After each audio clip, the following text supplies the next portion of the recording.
Anxiety is our sensei, and we are the senpai. We at Anxious Humor do not have degrees in psychology or counseling. Everything you hear is purely opinion based. If you are suffering from any chronic mental illness, we strongly urge you to seek professional help. And hey, thanks for listening. No interest in things that are normally interesting. No energy for those interesting things. Is the sadness creeping in that those interesting things are no longer interesting? Hello, and welcome to Anxious Humor.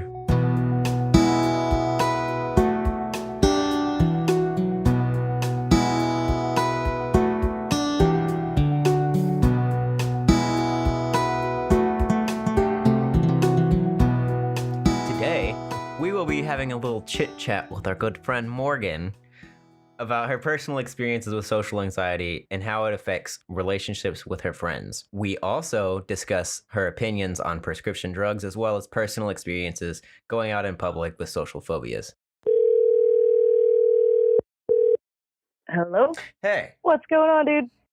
nothing much, just hanging out. We just woke up. Good morning, sunshine. Good morning. Good morning. The world says hello. I know. I sound like doo-doo because I'm pretty sure I'm getting laryngitis. Oh no, the funk. Yeah. Unfortunate. I hope you feel better, darling. Thanks. Unfortunate. Let's go ahead and get started with some of these questions. Okay, awesome. I've been having anxiety about it all morning. Okay. So what are some of the mental disorders that you suffer from? Well, I got diagnosed, I guess, bipolar when I was like 13. But as far as I know, I haven't really, gone to a checkup in a long time. Yeah. So that's usually an important part of that. Right. Yeah. When did you start experiencing social phobia traits? I'd say probably around high school, 15, 16-ish, it started. It was just, a general, like, uneasy feeling, but it's definitely progressed over the years. I mean, I'm damn near a fucking recluse now. Hermitude. Yeah, total hermitude. And if it wasn't for work in the grocery store, I probably wouldn't leave the house too often. Wow, sounds like No, Michael. I get it. I'm the exact same way. I go to work on the weekends and I go to the grocery stores if I can. Basically, don't leave the house without me. Yeah, I try not to leave the house without people. It's hard sometimes, man. So, thank God, there's places open late at night. Thank God Walmart Supercenter is open at 3 a.m, so you don't have to deal with anybody. Yeah. That and the grocery store, right when they open, is ideal time. Yeah. We always end up going in the middle of the day when it's, really busy. I've had situations where we were just getting milk and suddenly 15 people swarm to the milk and I freak out. Yes, And I'm like, oh God. Yeah, I'm like, hold up, we need to get out of here. Yeah, it's I don't really need this milk anymore. I'm just gonna put it back. Yeah. I'll get it tomorrow, maybe, never.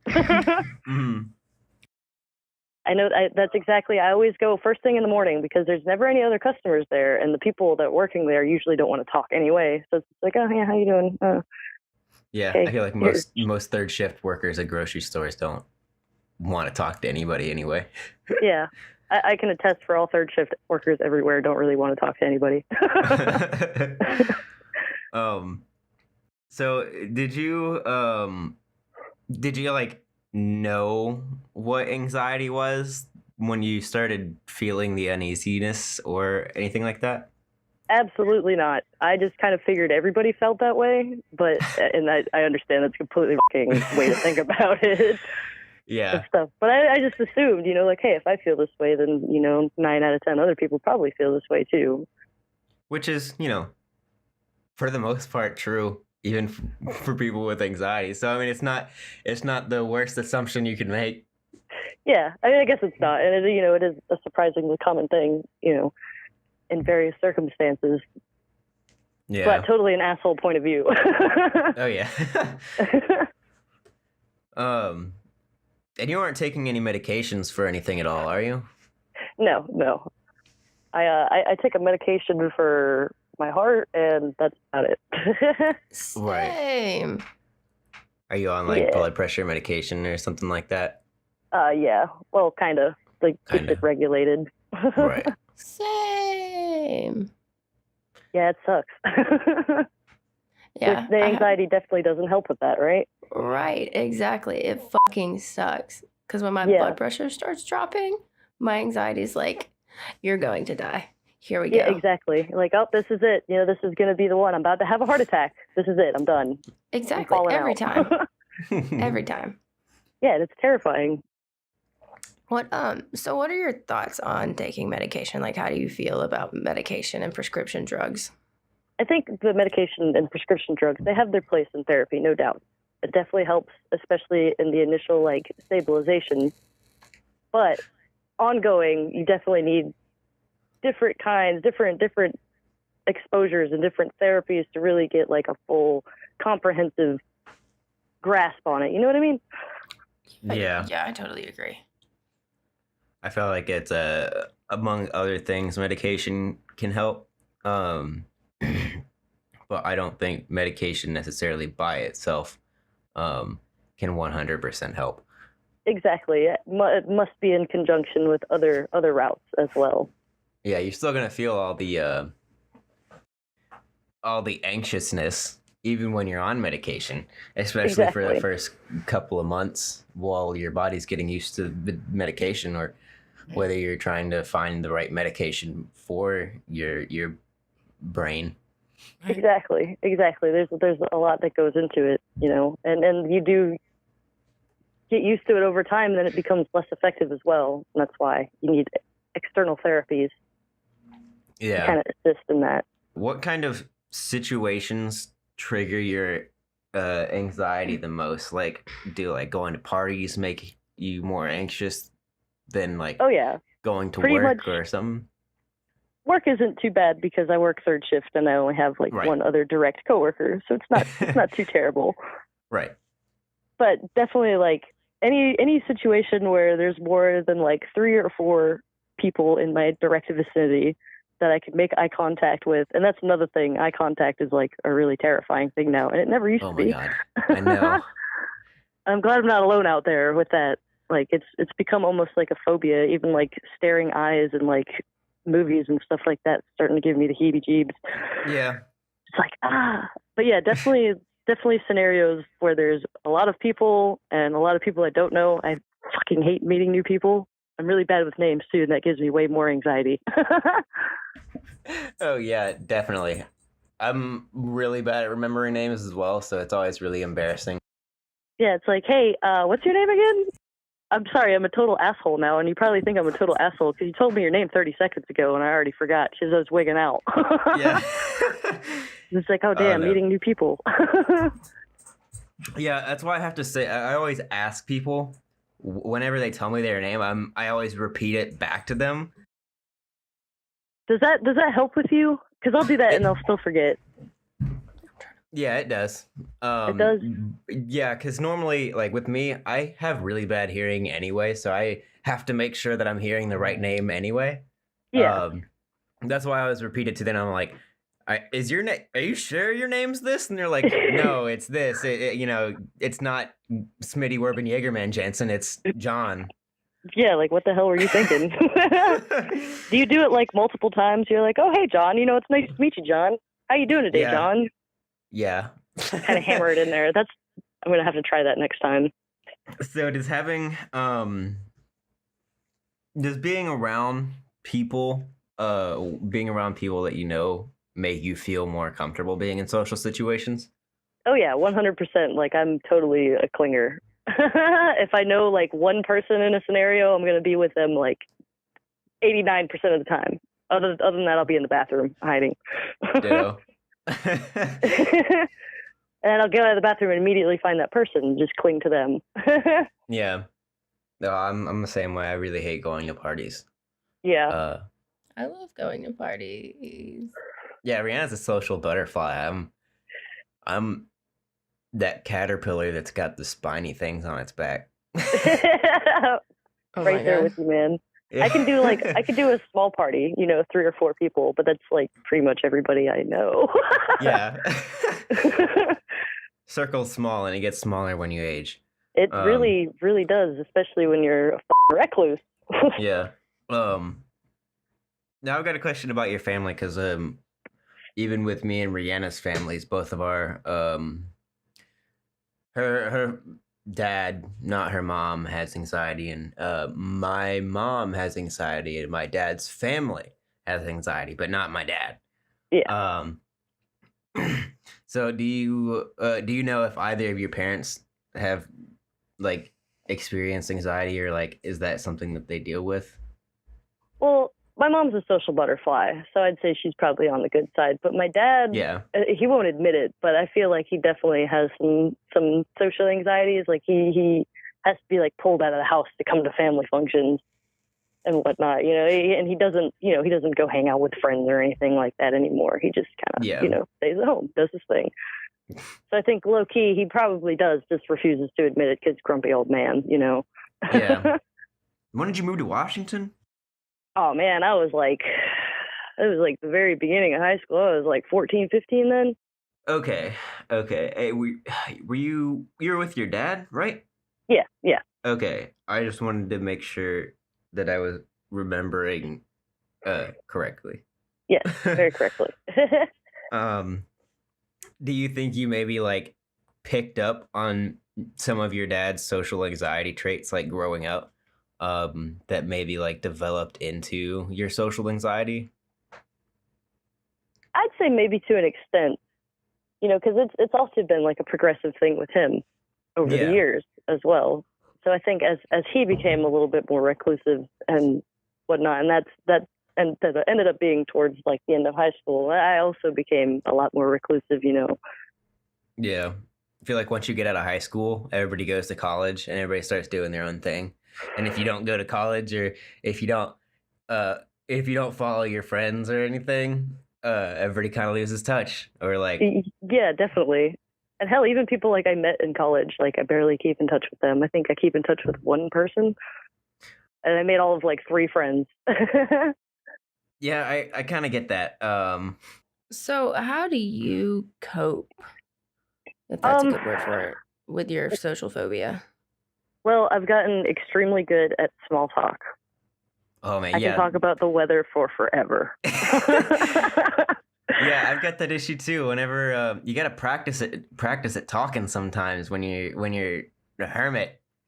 Yeah, you You do, got to and get it's good at really it. surprising like how long you can go without speaking a word, Yeah. and you're just chilling alone. It's like I haven't said a word in like a day and a half. Yeah. Besides like, So talking to the animals and stuff. yeah, But y'all, it's good to have animals to talk to, even though they don't talk back. So there's it's a one-sided conversation, more of a your pets are making you monologue. I don't yeah, know but if I they need don't, that. they don't judge you and come up Yeah. with dissenting opinions, and it's like, oh God, now I got to defend myself and Oh. But I do have some small coping mechanisms. Some more destructive than others. I'm definitely a skin picker. Like if I'm nervous, I'll pick at my fur or a Ditto. specific scab or something. Like hell, or like pick at my nails, which is a very destructive habit, and I should work on that. But then again, that's for me. Being in social situations is more so like, what do I do with my hands? I have a lot of that too. And I find that like like if I have something to play with in my hands, or I'm smoking a cigarette or something, I feel like 10 times more comfortable. I'm still really uncomfortable, but 10 times more. Just something to like keep it busy. And I try like a lot of like active listening to when I am like conversating and having to be social. Like it's like, okay, I'm going to listen to what you're saying and just continue asking questions so that you have to talk and I don't. I just have to ask a Yeah. question every now and again. Yeah. No, it's definitely really hard for me to like figure out what to do with my hands. That's my main social thing. I just get anxious about it, and then I'm like, oh man, what if they're like, wow, this dude's hands are going wild. Yeah, like why is he over here doing jazz hands or something? I Yeah. worry about the same thing. Like, I'll be picking at something. I'll be like, oh my God, they're like watching me pick and they probably think I'm some horrible, disgusting human being. And like, maybe they think I eat my scabs or something weird like that. Like, completely irrational. Completely like, why would That's they a good even think one. that? Yeah. Yeah. I'm just casually sitting here, like, just plucking at a fur or something, no Yeah. biggie. Like, oh, they're going to think I'm some freak of nature or something. Yeah. I feel like most people just don't even care. Exactly. And deep down in my brain, I know that. But also deep down in my brain, it's wigging out Yeah. because, yeah, because the Um. struggle. Yeah. It is a struggle. It is. If But anything, I damn. feel like it'd be a cult that nobody wants to be a part of. Yeah. Like, damn it. Uh. Can I retire this membership now? Like, unsubscribe, Yeah. please. Where's my ring? I need to get out. Yeah. Unsubscribe, please. Unsubscribe. Yeah. um. Now I know we kind of touched base on this a question or two ago. Being a hermit or having It just sounds I mean offensive. it does sound offensive, but I mean it's Being the least a offensive, hermit. right? Well, having like social anxiety, does that have a big impact or like a pretty decent impact on like your friendships over the past like few years, like with the people you have known for longer? Most definitely. Like, there are people that I've known for like better on a decade that like I have not spoken to in like years now. Or I Yeah. might feel I remember it's your birthday, happy birthday. I know I haven't talked to you in a year, but happy birthday, happy birthday. Yeah. And like it's kind of it's sad in a way. Yeah. It happens though. It does. That It that does. goes hand in hand with the whole like everybody doing their own thing and growing up their own way. Yeah, and viewpoints differ and stuff too. Yeah. You fall out with people over time. Now, it's for you. Is it harder to make friends? Now that you've like kind of like moved uh away from a good bit of them. Yeah, absolutely. I have to say, since I've like moved, I haven't really made like many new friends. Like, I've made friends with my neighbors and stuff, but like as far as like I mean, out here there ain't nothing to fucking do. Yeah. Anyway, but I barely leave the house, so it's like I see my neighbors. Every couple of days they'll stop by, say hi. Yeah, Hang it's out for super 20, weird. 30 minutes. Yeah, it's like, okay, 20 minutes into it, it's like, like, I enjoy chilling with you, but I kind of, my battery is empty now. I find myself a lot of times, we'll be talking, I'll just go, like, can you take that in? I don't want to chill right now. I'm sorry. I don't want to be an asshole and be like, I don't want to chill, but Just turn off the lights and walk away. yeah. The um convenient working third shift, because it's like, oh yeah, I gotta go to sleep for work. It's like, bitch, you're off today. Now, I'm sure it kind of goes like both ways as far as like not really reaching out to each other and communicating, whether it be like social anxiety or just like unintentional. Yeah. At least over years of like not really seeing each other as much. Um, do you think that they understand that it's social anxiety that makes you not so much want to go out of your way to do things? Um, or do you think it goes both ways as far as like um you would want your friends to reach out to you and vice versa? I think it's a little bit of both. I think everybody kind of wants, like somebody to reach out to them and be like, hey, like, because that kind of shows that, the other person's actively thinking about you Yeah. and whatnot. But I think a lot of my friends, kind of do understand. Like, I think the ones that don't understand kind of just assume, hey, I'm doing my own thing and, got this job, then I'm working crazy hours and freaking, I live out in the middle of freaking nowhere now. It's like way far away from everybody else. Ditto. So I feel like a lot of them assume like, okay, I'm just busy, caught up doing life things. But the ones that the ones that know what's going on, they know what's going on, and they face similar things themselves, and I think we're, kind of all in this together in a way, community. Yeah. Shut in community. Yeah. So while it's not like, like actively, reaching out to each other and everything like that, I think the thought's still there. The occasional happy birthday text every once a year, Merry Christmas, hope you and your family are doing good. Yeah. And whatnot. Or even just the occasional invite to something, Yeah. I mean, it does go a long way with friends, but also, it's kind of hard to get a recluse out of the house. Yeah, I know with me, it's like I want to be invited to things. I feel like that's social anxiety period or anxiety period is just like wanting to be invited but having the option to just like not go. Yeah, and not Just feel like an asshole for it, Yeah, like, hey, I'd love to go, but thank you for inviting me. Yeah, exactly. It's like, I'm totally a shut-in and I'm not going to show up, but thank you for the thought that you invited me. And you know what? There might be a time where it's like, thank you for inviting me. I'm going to stop being such a pansy about it and actually do it this time.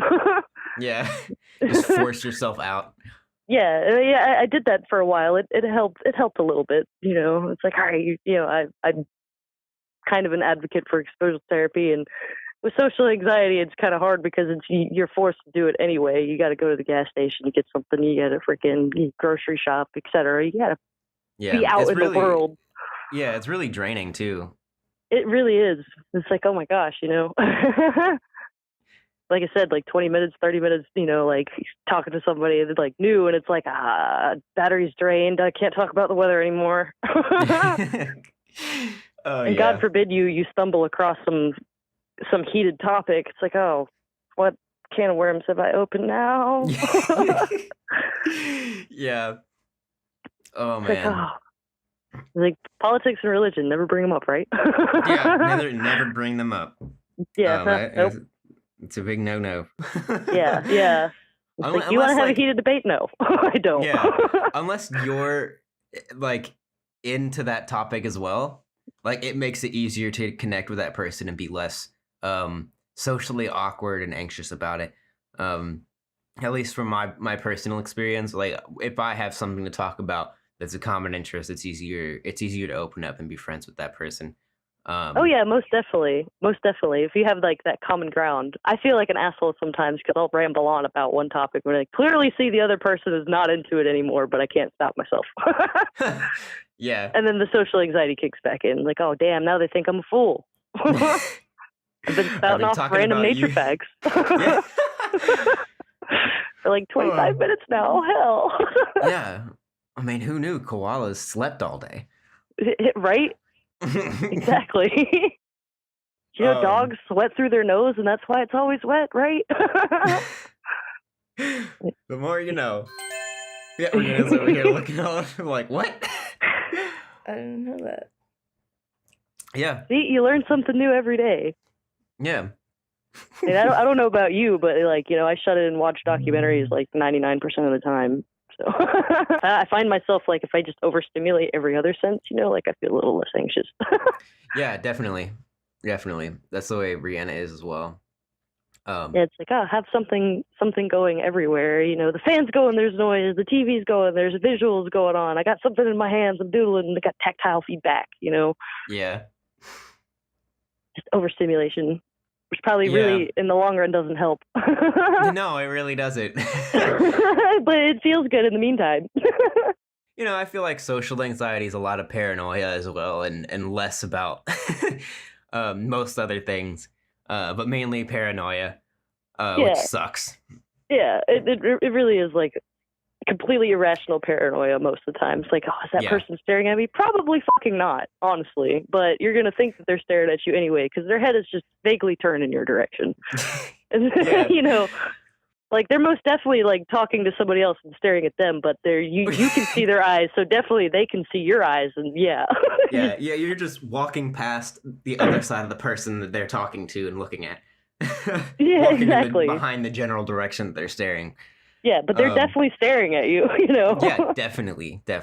And I feel like having tattoos like in extremely visible places doesn't help with my personal experiences. Yeah, definitely especially not. with the staring. Yeah, I've noticed the difference between when I have sleeves versus like when I have no sleeves on. It's like, Yeah. oh yeah. We appreciate you coming on and talking with us about your problems. Your problems. Yeah, thank you guys for having me. It's a huge step, honestly. Yeah, we're glad you're part of the anxious cult. Anxious. I'm gonna start a Facebook page for that now. The anxious cult. Yeah, most definitely. And you guys, I hope you have a great day.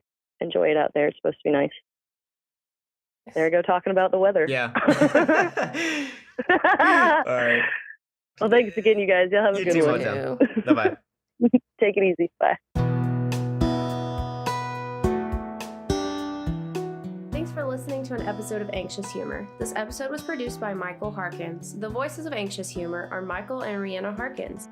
You can subscribe to our mailing list and find more information on the podcast at www.anxioushumor.com. Don't forget to leave us a review on your favorite podcasting app, and make sure you're following us on all of our social media for all the updates in the future. If you'd like to talk with us about your darkest fears and anxieties, give us a call at 864-719-2205.